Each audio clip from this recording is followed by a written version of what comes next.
प्रस्तावना जो है संविधान का एक बहुत ही कह सकते हैं कि महत्वपूर्ण पार्ट के रूप में माना जाता है। एक प्रकार से कह सकते हैं कि वो संविधान का सार भी है। ठीक है, सार मतलब आप समझ ही रहे होंगे, निचोड़ जिसको बोलते हैं, यानी पूरा संविधान या भारतीय संविधान की रूपरेखा क्या है, उसका कॉन्सेप्ट क्या है, किस तिथि को लागू हुआ, इन सब की जानकारी जो है हमारे भारतीय संविधान के कह सकते हैं प्रस्तावना यानी जो आपका उद्देशिका है उसी से आपको यहाँ पे पता चल जाता है। और निश्चित रूप से क्वेश्चन उद्देशिका से पूछे ही जाएंगे आपके एग्जाम में। और बहुत ही कह सकते हैं कि पॉलिटिकल साइंस होता है कि ये एक ऐसा सब्जेक्ट है जिसको आप एक बार अच्छे से पढ़ते हैं तो वो एग्जाम में आप इजीली बना लेते हैं। इसीलिए पॉलिटिकल साइंस को आप लोग अच्छे से समझ लीजिए। देखिए इसमें क्या होता है कि कॉन्सेप्ट है, इसमें रटने की ज़्यादा आपको ज़रूरत नहीं पड़ेगी। कुछ अनुच्छेद है वो बार बार पढ़ने से याद हो जाता है, बाकी बार बार जब हम लोग आपको पढ़ाएंगे आप लोग रिपीट कीजिएगा तो उसी से अनुच्छेद याद हो जाता है। ठीक है, बाकी रही कॉन्सेप्ट की बात, तो कॉन्सेप्ट में आपको कोई कमी नहीं होगी, मैं पढ़ाऊंगा आप लोग को अच्छे से समझ में आ जाएगा सारा पूरा पॉलिटिकल साइंस। कहीं से क्वेश्चन आएगा आप इजीली बना ही लेंगे। ठीक है, तो मेन रूप से जो आपको बार बार ज़्यादा पढ़ने की आवश्यकता है वो है हिस्ट्री। ठीक है, पॉलिटिकल साइंस एक या दो बार अगर आप अच्छे से देख लेंगे, वीडियो सुन लेंगे, पढ़ लेंगे तो आपको कहीं कोई दिक्कत नहीं होगी। ऑलरेडी आपके TRE 2 वाले भी वीडियो दे दिए गए हैं और साथ साथ PDF भी आपके ऐप में कंटेंट में डाल दिए गए हैं। ठीक है, रही बात मैथ का, भी लाइव सेशन नहीं ले रहा हूँ, इसलिए नहीं ले रहा हूँ क्योंकि अभी जो है अभी मैं पढ़ा भी दूंगा तो लास्ट जाते जाते आपका मैथ प्रैक्टिस का चीज़ है, चूँकि भूल जाइएगा। ठीक है, तो मैथ में 1 महीने बाद आप लोग को पढ़ाऊंगा, स्टार्ट करूंगा अच्छे से और लगातार पढ़ा करके पूरा टॉपिक समाप्त करूंगा। ठीक है, तत्काल मैथ के सारे जितने भी 45 या जो भी हमारे वीडियो हैं ऑलरेडी TRE 2 में कवर किए गए हैं, तत्काल आप उसको अच्छे से देखिए। वही चीज़ मैं फिर पढ़ाऊंगा, तो ज़्यादा परेशान होने की आवश्यकता नहीं है कि मैथ अभी नहीं पढ़ा रहे हैं सर। ठीक है, तो इधर का जो सिलेबस है वो आप आगे बढ़ा लीजिए। बाकी आपका मैथ कंटेंट में डाला हुआ है, पूरा फोल्डर हमने 3.0 में भी डाल दिया है, जो कि मैथ चेंज नहीं होता है। ठीक है, हिस्ट्री भी चेंज नहीं होता है, पॉलिटी भी चेंज नहीं होता है, केवल आपके जो अपडेशन में आपका करेंट अफेयर्स के जो टॉपिक होते हैं वो बस चेंज होते हैं। तो इसीलिए परेशान होने की जरूरत नहीं है कि आपके पास जो है मैथ मैं लूँगा तभी आप पढ़ेंगे। ऑलरेडी कंटेंट में बहुत सारे वीडियो 40 से 45 टॉपिक का वीडियो ऑलरेडी कवर करके अच्छे से आपको दिया हुआ है। ठीक है, तत्काल उसको पढ़िए और कहीं कोई दिक्कत नहीं होगा। सेट प्रैक्टिस कीजिए, टेस्ट लगाइए, वही सबसे आपका जो है ग्रोथ बहुत अच्छा से हो जाएगा। बाकी लाइव सेशन भी मैं लूँगा, अभी आपके पास पर्याप्त टाइम है। ठीक है, इसीलिए टाइम कम रहता तो मैं लेना शुरू कर दिया होता, लेकिन टाइम अभी पर्याप्त है, इसलिए परेशान होने की आपको आवश्यकता नहीं है। जैसे जैसे मैं पढ़ा रहा हूँ अभी वैसे वैसे पढ़ते जाइए, देखिए कितना मज़ा आने वाला है और कितना आसानी से पूरा सिलेबस भी आप लोग को याद हो जाएगा। ठीक है, चलिए उद्देश्य का प्रस्तावना समझेंगे, प्रस्तावना क्या है। ठीक है, उसके बारे में जानेंगे, कहाँ से लिया गया है। तो उद्देशिका को हमने बताया था कि उद्देशिका को जो पेश किया था पंडित जवाहरलाल नेहरू ने किया था। ये भी क्वेश्चन इस बार एग्जाम में पूछे गए थे कि उद्देशिका को किसने पेश किया था। तो उद्देशिका जो पेश हुआ था वो संविधान सभा का जो तीसरा बैठक था। पहला बैठक कब हुआ था, एक सेकेंड, इंटरनेट कनेक्शन प्रॉब्लम दिख रहा है। चलिए, क्या मेरी आवाज़ आप लोग तक क्लियर जा रही है? अगर कोई तरह का प्रॉब्लम होगा तो निश्चित रूप से आप लोग बताने का जो है यहाँ चैट बॉक्स में लिख करके भेज देंगे। चलिए, तो प्रथम बैठक भी क्वेश्चन में आपने देखा होगा कि 9th-10th के एग्जाम में पूछा गया था कि संविधान सभा की प्रथम बैठक कब हुई थी, जो कि हमने पिछले क्लास में आपको अच्छे से बताया था कब कब हुआ था। तो 9 दिसंबर 1946, फिर 11 दिसंबर 1946, फिर 13 दिसंबर 1946 को। ठीक है, तो यहाँ पर 3 डेट एकदम महत्वपूर्ण है जो कि आपके एग्जाम में पूछे भी गए थे। अभी 9th-10th का जो लोग बैठे होंगे तो क्वेश्चन देखिएगा, उसमें आपको दिखेगा। ठीक है, 9th-10th के क्वेश्चन में, बाकी मैं क्वेश्चन भी करवाऊंगा चूँकि बहुत 2-4 टॉपिक जो हमने करवाया है अभी हिस्ट्री का, उसके भी क्वेश्चन दिखाऊंगा, फिर पॉलिटी के भी जो क्वेश्चन है जो अभी तक 2-3 ही चैप्टर में, तो बहुत सारे क्वेश्चन तो 2-3 चैप्टर पढ़ाए हैं, उसी में से 10 क्वेश्चन मुझे लगता है कि दिखा मुझे, तो वो भी दिखा दूंगा आप लोग को।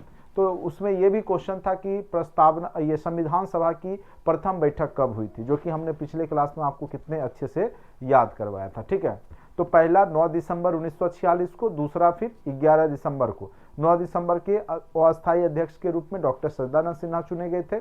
उसके बाद अस्थायी अध्यक्ष के रूप में 11 दिसंबर 1946 को डॉक्टर राजेंद्र प्रसाद वहां पे अस्थायी अध्यक्ष बन जाते हैं। 13 दिसंबर 1946 को उद्देशिका, जो कि प्रस्तावना है, उसको प्रस्तुत पंडित जवाहरलाल नेहरू ने किया था। तो ये क्वेश्चन आपके एग्जाम में पूछे जा सकते हैं, अत्यंत महत्वपूर्ण। ठीक है, तो 13 दिसंबर 1946 को कब प्रस्तुत किया गया था, तो 13 दिसंबर। ये कहां से लिया गया है उद्देशिका, तो ऑस्ट्रेलिया के संविधान से, यूएसए के संविधान से, लेकिन भाषा जो इसमें प्रयोग किया गया है वो ऑस्ट्रेलिया के संविधान का है। भाषा इसमें किस संविधान का है, तो भाषा जो है इसमें वो आपका यहाँ पर ऑस्ट्रेलिया के संविधान से लिया गया है। तो ये भी क्वेश्चन कई बार पूछा जा चुका है। प्रस्तुतकर्ता कौन थे, तो पंडित जवाहरलाल नेहरू थे। प्रस्तुतकर्ता कौन थे, तो पंडित जवाहरलाल नेहरू थे। और इसको, प्रस्तावना को स्वीकार कब किया गया है, तो देखिए ये संविधान की बात नहीं है, ये प्रस्तावना को कब स्वीकार किया गया है, तो 22 जनवरी 1947 को इसको स्वीकार किया गया था, प्रस्तावना को। ठीक है, और उद्देशिका की विषय वस्तु क्या है, अब सबसे बड़ी बात है कि उद्देशिका में है क्या, तो उद्देशिका बताता है यह संविधान किसने तैयार किया। हम भारत के लोग, भारत को, यानी यह संविधान तैयार करने में भी भारतीय लोग की भूमिका है। ठीक है, और किसके लिए संविधान बना है, तो भारतीय लोगों के लिए ही बना है। कब लागू हुआ, बन के तैयार हुआ, अंगीकार कब हुआ, 26 नवंबर 1949 को, इसीलिए विधि दिवस के रूप में मनाते हैं। लागू कब हुआ, 26 जनवरी 1950 ईस्वी को। इसके जो भाषा है ऑस्ट्रेलिया के संविधान से लिए गए हैं, जबकि उद्देशिका स्वयं जो कहां के संविधान से लिया गया है, तो यूएसए के संविधान से लिया गया है। तो ये महत्वपूर्ण तथ्य जो बार बार पूछे जाते हैं। चलिए, अब इसके मूल तत्व में क्या है, आखिर प्रस्तावना का मूल तत्व क्या क्या है, तो संपूर्ण प्रभुत्व संपन्न जो हमारा देश है, जैसे हम बोलते हैं हम भारत के लोग, सबसे पहले आपको प्रस्तावना पढ़ करके सुना देते हैं, उसके बाद उसके शब्द को हम जिक्र करेंगे तो आप लोग अच्छे से समझिएगा। प्रस्तावना देखिए यहाँ पे लिखा हुआ है अच्छे से, आप लोग प्रार्थना करते होंगे स्कूल टाइम पे, तो प्रस्तावना वहाँ पर भी बच्चों के द्वारा डेली स्कूल में सुनाया जाता है। तो वो है क्या चीज़, सबसे पहले आपको ये देखना पड़ेगा कि उसके जो शब्द हैं, ठीक है, कई बार ये भी पूछ देता है इनमें से कौन से शब्द प्रस्तावना के नहीं है, तो आपको प्रस्तावना पता रहेगा तब तो, इसीलिए तो आपको प्रार्थना के समय डेली जो है प्रस्तावना, चूंकि वो संविधान का पार्ट है, संविधान का सार है। जैसे फिल्म देखते हैं तो उसका ट्रेलर होता है ना, मेन सीन, उसमें दिखाया जाता है कि ये फिल्म में क्या होने वाला है। उसी प्रकार से प्रस्तावना ये दिखा देता है कि भारतीय संविधान है क्या, इस बात को आप लोग समझ रहे होंगे। तो यहाँ पर देखिए लिखा हुआ है, हम भारत के लोग, भारत को, ठीक है, हम भारत के लोग, एक सेकेंड थोड़ा मोबाइल साइलेंट कर लेता हूँ। चलिए, इसमें है क्या, हम भारत के लोग भारत को एक संपूर्ण प्रभुत्व संपन्न, यानी अपना निर्णय भारत स्वयं लेगा, समाजवादी, समाज को लेकर के चलने वाला, पंथ निरपेक्ष, सभी धर्मों को बराबर मानने वाला। ऐसा नहीं, भारतीय जो धर्म निरपेक्षता वो नकारात्मक नहीं है, हम लोग सभी धर्म को मानते हैं, इसीलिए तो फॉर्म भरते उसमें कॉलम रहता है किस धर्म से जुड़े हैं, हिंदू मुस्लिम, नहीं तो रहता ही नहीं। हम लोग धर्म को मानते हैं लेकिन सभी धर्म को मानते हैं। तो भारत पंथ निरपेक्ष है, लोकतंत्रात्मक, गणराज्य, लोकतंत्रात्मक मतलब जनता का शासन, गणराज्य जो यहाँ के राष्ट्र प्रमुख होंगे।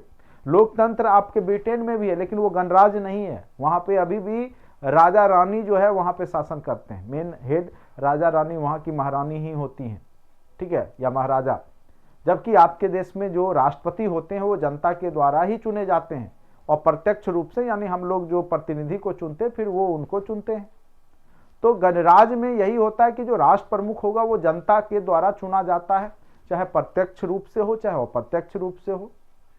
तो लोकतंत्रात्मक गणराज्य बनाने के लिए तथा उसके समस्त नागरिकों को सामाजिक, आर्थिक और राजनीतिक न्याय, विचार, अभिव्यक्ति, विश्वास, धर्म और उपासना की स्वतंत्रता, प्रतिष्ठा और अवसर की क्षमता प्राप्त कराने के लिए। ठीक है, तो ये सब जो शब्द है यहाँ पे, इसको आपको ध्यान से समझना पड़ेगा। ठीक है, तो गणराज्य समझ गए, उसके समस्त नागरिकों को। अब कहिएगा कि सामाजिक, आर्थिक, राजनीतिक न्याय, कई बार पूछेगा ये शब्द कहाँ से आए हैं, तो ये सामाजिक, आर्थिक, राजनीतिक न्याय रूस के संविधान से लिए गए हैं। किस देश के संविधान से लिए गए हैं सामाजिक, आर्थिक और राजनीतिक न्याय? तो याद रखिएगा, सामाजिक, आर्थिक और राजनीतिक न्याय रूस के संविधान से लिए गए हैं। ठीक है, एकदम। और समानता, स्वतंत्रता, बंधुत्व वाला जो 3 शब्द है वो फ्रांस से लिए गए हैं। तो ये सब क्वेश्चन बार बार आपको यहां से एग्जाम में पूछे जाते हैं। ठीक है, अभिव्यक्ति, विश्वास, धर्म और उपासना की स्वतंत्रता, प्रतिष्ठा, अवसर की क्षमता प्राप्त कराने के लिए तथा राष्ट्र की एकता और अखंडता सुनिश्चित करने वाली बंधुता बढ़ाने के लिए। बंधुता का अर्थ पूछ देगा, तो बंधुता का अर्थ क्या है? भाईचारा, सभी धर्म को लेके चलना। बंधुता बढ़ाने के लिए अपनी इस संविधान सभा में आज तारीख 26 नवंबर 1949 को, ठीक है, ये हिंदी की तिथि है, एतद द्वारा इस संविधान को अंगीकृत, अधिनियमित और आत्मर्पित करते हैं। अंगीकृत मतलब स्वीकार करना, अधिनियमित लागू करना, और खुद के ऊपर भी। कब? तो 26 नवंबर 1949 को। ठीक है, जब यहां पर संविधान बन के तैयार हुआ। ठीक है, तो 26 नवंबर 1949 को संविधान सभा ने इसको स्वीकार किया। तो अपनी इस संविधान में आज तारीख 26, तो संविधान जो बन के तैयार हुआ था वो 26 नवंबर 1949 को हुआ, लेकिन पूरे देश में लागू कब हुआ? तो ये भी क्वेश्चन पूछा था। लागू 26 जनवरी 1950 को हुआ, लेकिन बन के कब तैयार हो गया संविधान? 26 नवंबर 1949 को ही। इसीलिए 26 नवंबर को विधि दिवस के रूप में मनाया जाता है। संविधान दिवस, विधि दिवस, कानून दिवस, जो भी कह लीजिए, 26 नवंबर याद रखिएगा। तो प्रस्तावना से कोई ना कोई क्वेश्चन निश्चित रूप से आपके एग्जाम में पूछे ही जाते हैं। चलिए, अब ऊपर से हम लोग प्रस्तावना आपको पढ़ के सुना दिए। क्या है प्रस्तावना? अब इसका जो है मूल तत्व देखेंगे। तो इसके मूल तत्व में क्या है? संपूर्ण प्रभुत्व संपन्न, यानी आपका देश अपना निर्णय स्वयं लेता है, शक्तिशाली है, संप्रभु है, किसी के अधीन नहीं है। दूसरा, समाजवादी, समाज में सभी वर्गों को बराबर से अधिकार दिया गया है, समता का अधिकार दिया गया है। पंथ निरपेक्ष, भारत सभी धर्मों को मानता है, ऐसा नहीं है कि धर्म को नहीं मानता है, सभी धर्मों को मानता है। जबकि अमेरिका धर्मनिरपेक्ष वो भी है, वो किसी धर्म को नहीं मानता, लेकिन भारत क्या है? सभी धर्मों को बराबर मानता है, पंथ निरपेक्ष है। लोकतांत्रिक गणराज्य है, यानी यहाँ का राष्ट्र प्रमुख जनता के द्वारा अप्रत्यक्ष रूप से चुन करके ही जाते हैं, बनते हैं राष्ट्रपति, और कोई भी व्यक्ति राष्ट्रपति बन सकता है। चलिए, समता, प्रतिष्ठा, अवसर, यानी आपको प्रतिष्ठा, अवसर की समानता दी गई है। न्याय के रूप में सामाजिक, आर्थिक, राजनीतिक न्याय की बात होती है। सामाजिक मतलब समाज में आपको जो न्याय मिलना चाहिए सामाजिक स्तर पे वो दी जाती है, सबको बराबर रूप से। आर्थिक, सबको आर्थिक गतिविधि करने की छूट है। और राजनीतिक, सबको जो है एक वोट देने का अधिकार है, सबको राजनीतिक, कोई भी व्यक्ति इलेक्शन में खड़ा हो सकता है। तो ये सब राजनीतिक अधिकार हो गए। स्वतंत्रता के रूप में आपको विचार, अपना विचार रखने की स्वतंत्रता दी गई है। अभिव्यक्ति की आज़ादी आपको दी गई है। आप कहीं पे भी पत्राचार, मीडिया या कहीं पे भी विरोध कर देते हैं सरकार का या कुछ भी, तो ये यही अभिव्यक्ति की आज़ादी के तहत ही। धर्म मानने की स्वतंत्रता है आपको, किसी भी धर्म को मान सकते हैं आप, बशर्ते प्रलोभन में नहीं मानना है। विश्वास, आप किसी चीज में विश्वास कर सकते हैं, आपको सरकार या जो आपका संविधान है वो मना नहीं करेगा। आप उपासना कर सकते हैं, किसी भी शक्ति का कोई भी तरह का उपासना कीजिए, आपको संविधान रोकेगा नहीं। ठीक है, उम्मीद करते हैं समझ गए होंगे। अब देखिए यहाँ पर एक तथ्य आया जो प्रस्तावना है, यानी उद्देशिका भी हम इसको बोलते हैं। उद्देशिका में 42वां संविधान संशोधन के तहत जो है 1976 में 3 शब्द शामिल किए गए। ये बार बार क्वेश्चन पूछेगा कि उद्देशिका में 42वां संविधान संशोधन 1976 के द्वारा कितने शब्द जोड़े गए हैं, तो 3 शब्द। कौन कौन से? तो समाजवादी, यानी जब मूल संविधान का जब प्रस्तावना था उसमें समाजवादी, अखंडता और पंथ निरपेक्ष शब्द नहीं थे। यानी ये जो 3 शब्द हैं ये कई बार क्वेश्चन पूछा है, अत्यंत महत्वपूर्ण है, VVI है। ठीक है, VVI टॉपिक है ये। कब प्रस्तावना में जो है सुधार किया गया? तो 1976 ईस्वी में उद्देशिका यानी प्रस्तावना में 1976 में सुधार हुआ। 42वें संविधान संशोधन के तहत केशवानंद भारती बनाम केरल राज्य मामला के बाद। ठीक है, याद रखिएगा, उद्देशिका संविधान का भाग बनाया गया आगे चल के, और फिर इसमें सुधार की बात की गई। केशवानंद भारती बनाम केरल राज्य का मामला आप लोग जानते होंगे, सुने होंगे। तो याद रखिएगा, जो उद्देशिका में जो 3 शब्द हैं, समाजवादी, अखंडता और धर्मनिरपेक्ष, ये 42वां संविधान संशोधन 1976 के द्वारा भारतीय जो प्रस्तावना है उसमें ये शब्द दिए गए थे। इससे पहले मूल संविधान में ये शब्द नहीं थे। ठीक है,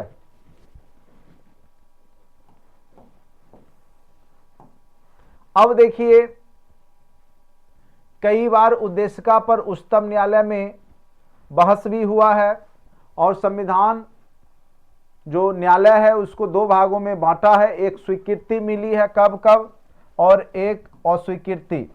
ठीक है, बेरूवारीवाद में प्रस्तावना को संविधान का भाग नहीं माना गया था। एक जो वाद चला यानी कानूनी लड़ाई है, बेरूवारी मामला, जिसमें प्रस्तावना को संविधान का भाग नहीं माना गया। मुंबई बनाम यूनियन ऑफ इंडिया बाद में धारणा प्रस्तुत हुई, और केशवानंद भारती बनाम केरल राज्य के बाद जो है प्रस्तावना को संविधान का पार्ट बना दिया गया, भाग मान लिया गया। यानी अब प्रस्तावना में भी संशोधन हो सकता है, और ये मामला 1973 का मामला था। ठीक है, आगे चल करके इसी मामला के रिजल्ट के आधार पर जो सुप्रीम कोर्ट का बहुत बड़ा बैठक हुआ, तो उसमें प्रस्तावना को संविधान का भाग माना गया, और प्रस्तावना में भी सुधार हो सकता है, ये बात क्लियर हुआ। ठीक है, और फिर इसी के तहत आगे चल करके 1976 में 42वां संविधान संशोधन के तहत संविधान में के जो प्रस्तावना है उसमें बहुत सारे शब्द को ऐड किए गए। अब देखिए यहाँ पे क्वेश्चन है, बाद बाकी आपको इससे ज्यादा डीपली जानने की आवश्यकता नहीं है, बस इतना समझ गए काफी है। संविधान की आत्मा क्या है? उद्देशिका। कई बार पूछेगा कि संविधान की आत्मा किसको कहा गया है, लेकिन बाबा साहेब भीमराव अंबेडकर ने अनुच्छेद 32 को संविधान की आत्मा कहा था। ठीक है, ऐसे संविधान की आत्मा उद्देशिका को कहा गया है। उद्देशिका को राजनीतिक जन्मपत्री किसने कहा है? उद्देशिका को राजनीतिक जन्मपत्री कहा है KM मुंशी ने। ये क्वेश्चन भी कई बार पूछे जा चुके हैं। किस व्यक्ति ने उद्देशिका को या प्रस्तावना को राजनीतिक जन्मपत्री कहा है? तो याद रखिएगा KM मुंशी। अब देखिए यहाँ पर एक क्वेश्चन यहाँ पे लिख दिया गया, डॉक्टर भीमराव अंबेडकर ने संविधान की आत्मा किसको कहा है? ये भी क्वेश्चन आपके TRE 2 में पूछे गए हैं, खोजिएगा मिल जाएगा सब क्वेश्चन।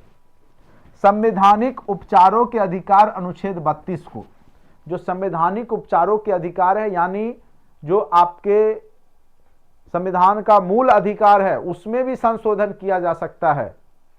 ठीक है, तो यही अनुच्छेद 32 है जिसको कि बाबा साहेब भीमराव अंबेडकर ने संविधान की आत्मा कहा है।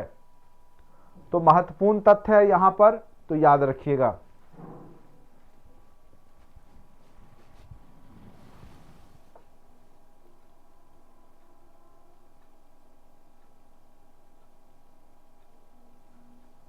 लागू संविधान क्या लिख रहे हो भाई, सही से लिखो। लागू कब हुआ? 26 जनवरी 1950 को। संविधान बन के कब तैयार हुआ? 26 नवंबर 1949 को। ठीक है, चलो ये सब क्वेश्चन छोटे छोटे क्वेश्चन होते हैं और बार बार एग्जाम में पूछ दिए जाते हैं। संविधान को पवित्र दस्तावेज किसने कहा है कि ये पवित्र दस्तावेज है? संविधान वास्तव में क्या है? लिखित दस्तावेज ही है जिसके माध्यम से किसी देश का शासन व्यवस्था चलाया जाता है। ये बात किसने कहा है? तो डॉक्टर भीमराव अंबेडकर जी ने कहा है, याद रखिएगा। अब आते हैं, वही चीज है, इसको तो हमने पहले ही आपको पढ़ के सुना ही दिया था, पूरा प्रस्तावना है। तो उम्मीद करते हैं कि आप लोग को प्रस्तावना अच्छे से समझ में आ गया होगा। फिर से एक बार, प्रस्तावना किस देश के संविधान से लिया गया है? यूएसए के संविधान से लिया गया है। उसकी भाषा ऑस्ट्रेलिया के संविधान से लिया गया है। प्रस्तुत किसने किया था? तो 13 दिसंबर 1946 को पंडित जवाहरलाल नेहरू ने संविधान सभा में प्रस्तावना प्रस्तुत किया था। जो इसमें पहली बार सुधार हुआ, इसमें जो शब्द जोड़े गए समाजवादी, अखंडता और पंथ निरपेक्ष, ये 1976 में 42वें संविधान संशोधन के तहत जोड़े गए। इसमें सामाजिक, आर्थिक, राजनीतिक न्याय रूस के संविधान से लिया गया है, जबकि समानता, स्वतंत्रता और बंधुत्व जो शब्द हैं वो फ्रांस से लिया गया है। यही क्वेश्चन बार बार आपके एग्जाम में पूछे जाते हैं, जो हमने फिर से आपको रिपीट किया। बाकी बुक में बहुत ज़्यादा है, प्रस्तावना में आप लोग पढ़ेंगे बुक तो काफ़ी है, लेकिन वहाँ से क्वेश्चन आता नहीं है। जो हमने बोल दिया, आप लूसेंट ऑब्जेक्टिव भी बनाइएगा तो सारा बन जाएगा, कहीं कोई दिक्कत। अब आपको याद हो गई प्रस्तावना, अब आप अच्छे से समझ चुके हैं। तो पॉलिटी में यही खासियत है कि एक बार अगर आप गलती से भी अच्छे से पढ़ लिए ना, तो आपको एग्जाम में गड़बड़ नहीं बनेगा, जान लीजिए। बना ही लिए, ऑप्शन में तो ढूंढ ही लीजिएगा। चलिए अब आते हैं अनुसूचियां एवं उनके विषय में से संबंधित। कई बार क्वेश्चन पूछ देता है कि कौन सा अनुसूची क्या चीज से संबंधित है। ठीक है,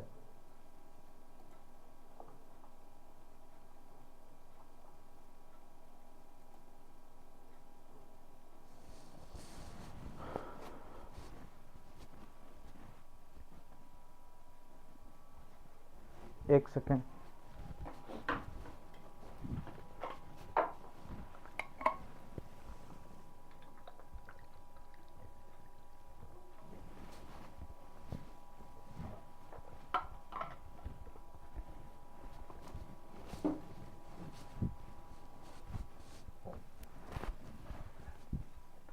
अनुसूचियां, अब कहिएगा अनुसूची क्या है? आपको पता होगा जब संविधान बना था, ये भी क्वेश्चन पूछा था। तो शुरुआत में जब संविधान बना था उस समय 8 ही अनुसूची थे। जैसे इस बार क्वेश्चन पूछा था कि मूल संविधान में कितने अधिकार दिए गए थे, तो मूल संविधान में 7 अधिकार दिए गए थे।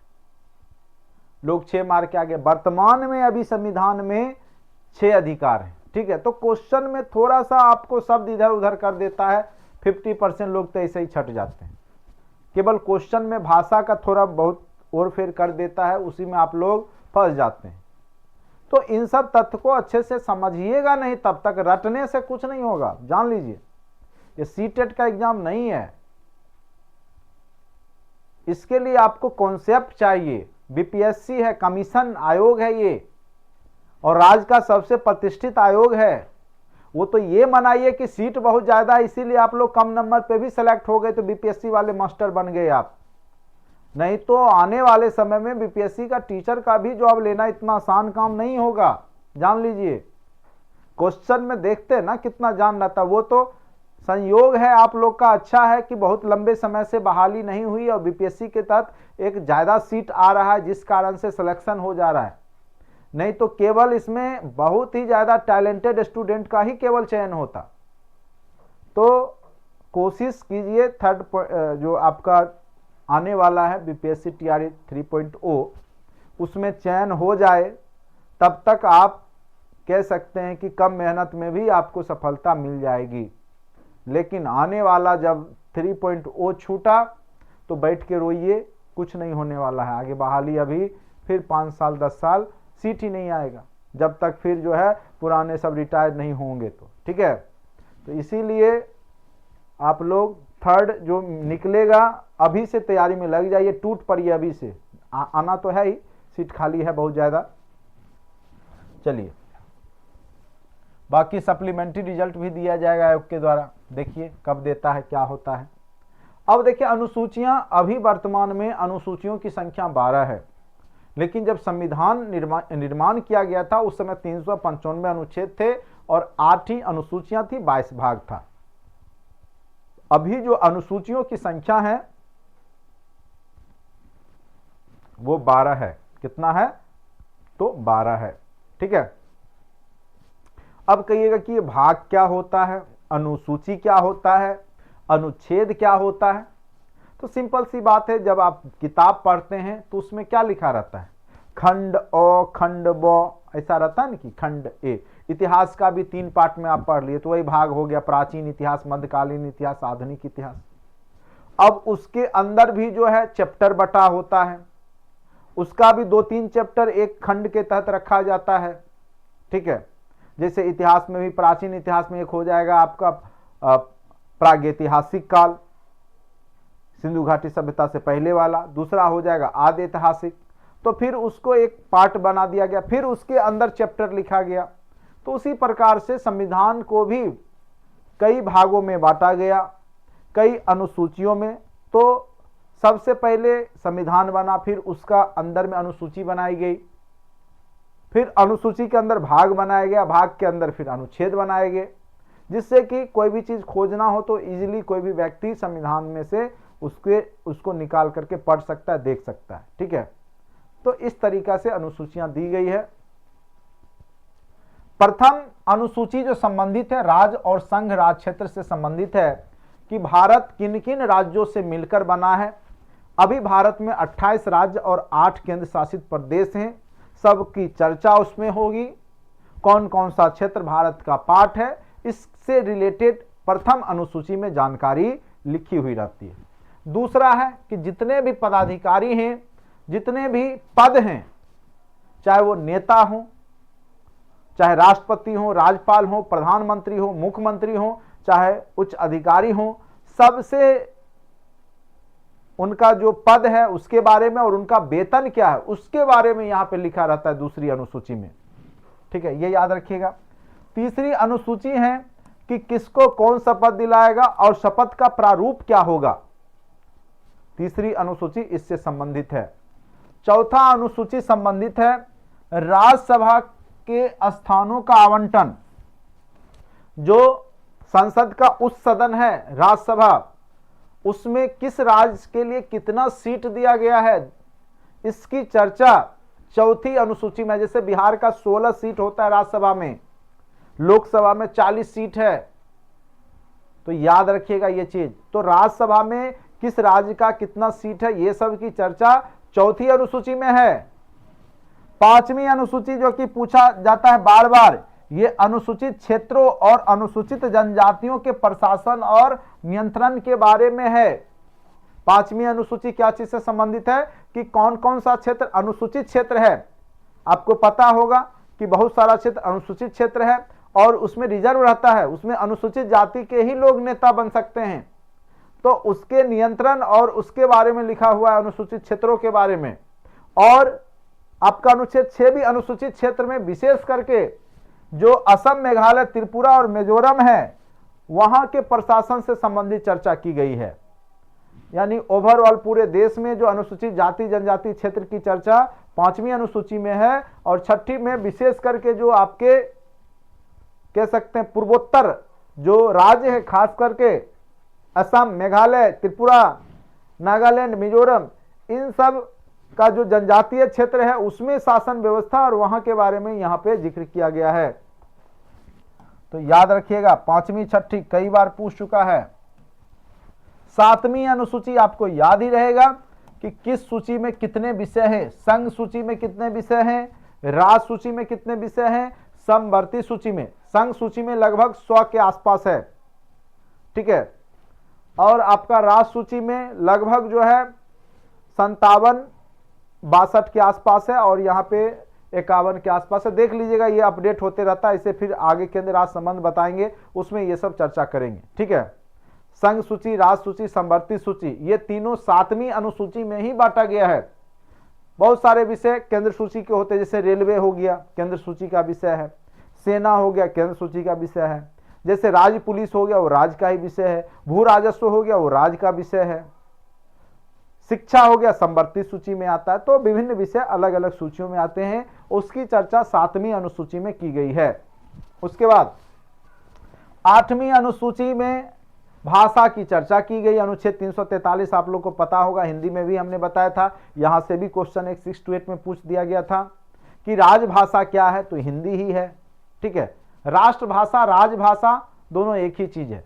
ठीक है, उसके बाद 9वीं अनुसूची, कुछ अधिनियम और विनियमों का अधिनियम मान्यकरण, यानी 9वीं सूची एक ऐसा सूची है कि अगर किसी विषय को उसमें डाल दिया गया तो उसमें संशोधन नहीं होगा, याद रखिएगा। 9वीं अनुसूची एक ऐसा अनुसूची है, अगर किसी सब्जेक्ट को उसमें डाल दिया गया तो उसका कभी संशोधन संभव नहीं है। ठीक है, वही चीज लिखा गया है यहां पर, और यह पंडित जवाहरलाल नेहरू के द्वारा लाया गया था। 10वीं अनुसूची, सबसे पहले यही आया था। ठीक है, 9वीं अनुसूची खास करके आप जो मौलिक अधिकार में जो हटाया गया आपका संपत्ति का अधिकार, तो इस अनुसूची के ही तहत कि संपत्ति का अधिकार, जैसे मान के चलिए रेलवे बनाना है सरकार को और बीच में आपकी जमीन आ गई तो आप देने से इनकार कर दिए, तो इस स्थिति में सरकार बना नहीं पाती थी।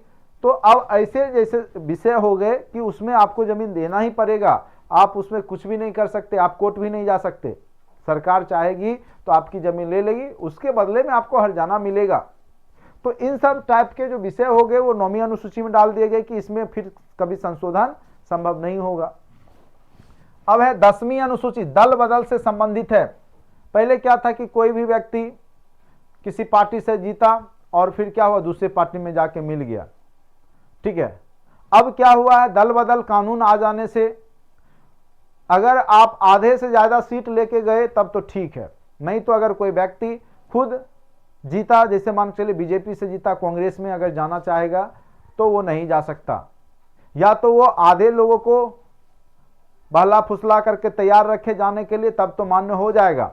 लेकिन अकेले जाएगा तो उसको प्रतिबंधित कर दिया जाएगा, उसकी जो विधायक या जो भी है एमपी एमएलए वो पद भी समाप्त हो जाएगा। ठीक है, तो अकेले कोई जो है दल बदल नहीं कर सकता है। तो इस तरह के कानून है 10वीं अनुसूची में। दल बदल संबंधित कानून जो है वो आपके 10वीं अनुसूची में क्या लिखा है, दल परिवर्तन के आधार पर अयोग्यता, अगर आप दल परिवर्तित करते हैं तो आप अयोग्य हो जाइएगा। ठीक है, प्रतिनिधि बनने से, विधायक या एमपी एमएलए बनने से आप क्या हो जाइएगा, अयोग्य हो जाइएगा। 11वीं अनुसूची पंचायतों से संबंधित प्रावधान है। आपको पता ही होगा 11वीं अनुसूची जो स्थानीय स्वशासन की बात होती है, पंचायत स्तर पे, ग्रामीण स्तर पे, आप लोग को पता ही होगा। 12वीं अनुसूची है नगर पालिका, ये भी स्थानीय स्वशासन की ही बात करता है, लेकिन नगर पालिका नगर स्तर पे उससे संबंधित है। ठीक है, उम्मीद करते हैं कि आप लोग को 12 अनुसूची के बारे में जानकारी हो गई, पहली, दूसरी, तीसरी, चौथी, जिसमें सबसे ज्यादा 5वीं, 6ठी बार बार पूछे जाते हैं, 7वीं भी पूछा जाएगा, 8वीं भी भाषा वाला बार बार पूछा गया है, 12 तो है ही, ऐसे ही याद हो जाएगा।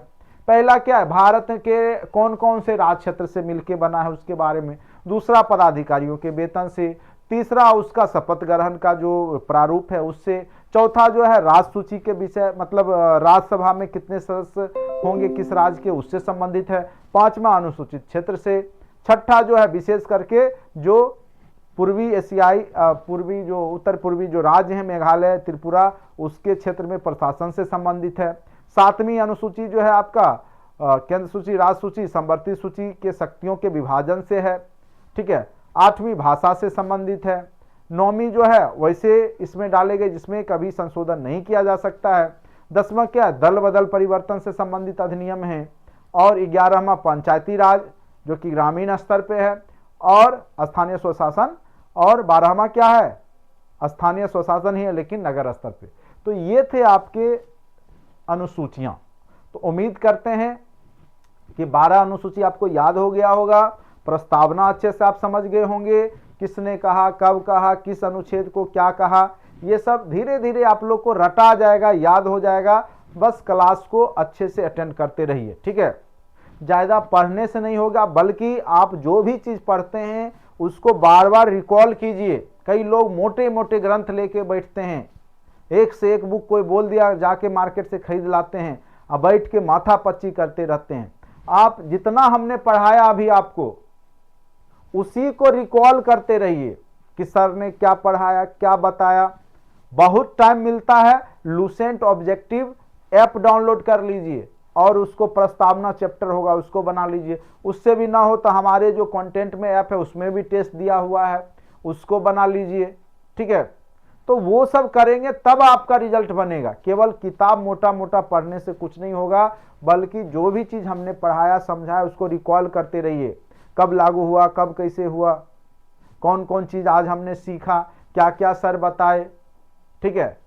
तो उसको आप माइंड में या खुद भी जो पढ़ते हैं उसको रिपीट करते रहिए। एक ही दिन में एक ही चैप्टर पढ़िए, लेकिन उसी को बार बार रिकॉल करते रहिए माइंड में। उससे क्या होगा कि वो आपके अंदर इतना अच्छे से बैठ जाएगा कि आप कभी उसको ना भूलिएगा और एग्जाम में आएगा तो इजीली बना लीजिएगा। और एक ही सोर्स को बार बार पढ़िए, बहकने की आवश्यकता नहीं है। मैं बार बार बोलता हूं, लोग किताब बहुत सारे ले लेते हैं, नोट्स बहुत सारा जमा कर लेते हैं, लेकिन पढ़ते कुछ नहीं, या सब पढ़ लेते हैं लेकिन रिकॉल किसी को नहीं करते हैं।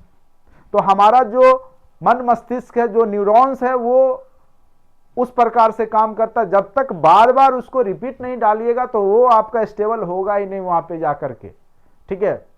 आप भूल जाइएगा, एक बार पढ़े छोड़ दिए। अब जैसे उद्देश्य का हमने पढ़ाया, आप भी सुन लिया, आपको लग रहा है याद हो गया, लेकिन 5 दिन बाद आप भूल चुके होंगे। फिर आपको इसको रिपीट करने की आवश्यकता होगी, फिर 5 दिन बाद फिर से इसको रिपीट करने की आवश्यकता होगी। नया चीज इससे रिलेटेड नहीं पढ़ना है, बस इसी चीज को पढ़ते रहना है बार बार। और इतना कीजिए, देखिए कैसे रिजल्ट होता है, कैसे आपका जो है दिमाग वहां पे एग्जाम में काम करेगा। एकदम अच्छे से आप बनाइएगा। तो तरीका है, एक वे है पढ़ने का भी, याद करने का भी। रटते सब हैं, टिक लगा के याद, लेकिन सबको नहीं रह पाता है एग्जाम में। पूछता कुछ है, मार के कुछ और आते हैं, खुश हो जाते हैं, एग्जाम दे के आते हैं, बाद में पता चलता है 2-4 नंबर से रह गए, 6 नंबर से रह गए, 10। अभी रिजल्ट आया, मार्क्स आया, बहुत लोग का फोन आना फिर शुरू हो गया, सर मैं 1 नंबर से रह गई, मैं 2 नंबर से रह गया, मैं 1 नंबर से रह गया। ढेरों कॉल आए जो 1 नंबर वाले हैं। अब बताइए 1 नंबर 2 नंबर का दर्द तो मैं भी जान रहा हूं आपके अंदर कितना दर्द होगा। 1 नंबर आते तो आप टैलेंटेड थे और आप जॉब में थे, 1 नंबर कम आए तो आप कुछ भी नहीं है। पुनर्मुस्को भवो कहानी आपने सुना ही होगा। तो यही है, हो गया तो आप सबसे आगे हैं, बेस्ट हैं, नहीं हुआ तो आपके जैसा कोई नहीं है, ठीक है। तो बस इस बात को समझिए, जो 1-1, 2-2, 4-4 नंबर से छूटता है ना, तकलीफ देगा आपको। उससे अच्छा है बार बार मेहनत कीजिए, रीड कीजिए, अभी से लग जाइए ना। क्या होगा, 7-8 महीना तो ऐसे ही बीत जाएगा आपका, देखते देखते, ठीक है। आप देखिएगा ना, देखते देखते बीत जाएगा। तो कंटेंट में ऑलरेडी हमने सब कुछ दे रखा है। मैं अभी से नहीं भी पढ़ाऊंगा तब भी आपका रिजल्ट 100% हमारे नोट्स, हमारे वीडियो से हो जाएंगे। लेकिन बशर्ते आप उस चीज को बार बार देखिए, सुनिए, समझिए। बहुत काम का हमने कंटेंट में डाला है वीडियो। अभी आपको प्रभाव नए लोग को पड़े या ना पड़े, पुराने लोग जान रहे, जो लोग बैठे कि हमने क्या दिया और एग्जाम कितना आसानी से वो लोग इजीली जॉब में चले गए। तो आप लोग भी बस उतना काम कीजिए, प्रैक्टिस कीजिए और क्वेश्चन एनालिसिस करते रहिए। जितने भी अभी बीपीएससी एग्जाम लेगा, चाहे प्रशासनिक सेवा का हो, चाहे टीचर का एग्जाम हुआ, जितना भी टीआरई 1 सब का, 1 to 5 का, 6 to 8 का, 9, 10 का, 11, 12 का, सबका क्वेश्चन को मतलब जमा कीजिए। हिस्ट्री के, ज्योग्राफी के, पॉलिटी के, सबको पढ़िए।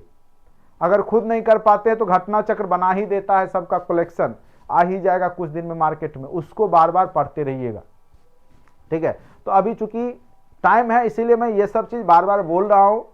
बहुत लोग नए जुड़ते हैं, बाद में ये सब बात नहीं बोलूंगा, बस बोलूंगा पढ़िए, ठीक है। लेकिन तरीका शुरुआत में ही आपको बताता हूं कि अभी से कीजिएगा तो इजीली आपका एग्जाम निकल जाएगा, ठीक है। चलिए, उम्मीद करते हैं आज 2 टॉपिक आपको हमने कवर किया है। बस महत्वपूर्ण तथ्य को ही मैं पढ़ाने का प्रयास करता हूँ, आपको भी मैं बोलता हूँ वही सब चीज़ पढ़िए जो बार बार पूछे जाते हैं और एग्जाम में आएंगे। फालतू नोट्स, फालतू जो है बुक के चक्कर में नहीं रहें, नहीं तो फिर जो है पछताइएगा, पढ़ के जाइएगा सब लेकिन बनेगा कुछ नहीं। ठीक है, उम्मीद करते हैं कि क्लास अच्छा लगा होगा।